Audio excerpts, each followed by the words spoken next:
Ever feel like your Gmail inbox is just overflowing? Today, I'm going to show you a simple way to bulk archive old messages so your inbox stays clean and you can focus on what really matters. First, open your Gmail account and look at the search bar at the top. This is your main tool for finding specific emails.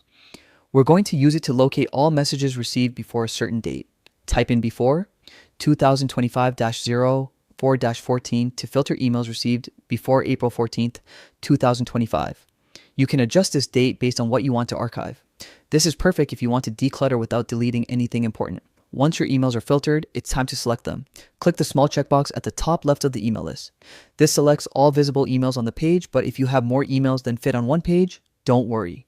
Gmail will give you an option to select all conversations matching your search. Make sure to click that.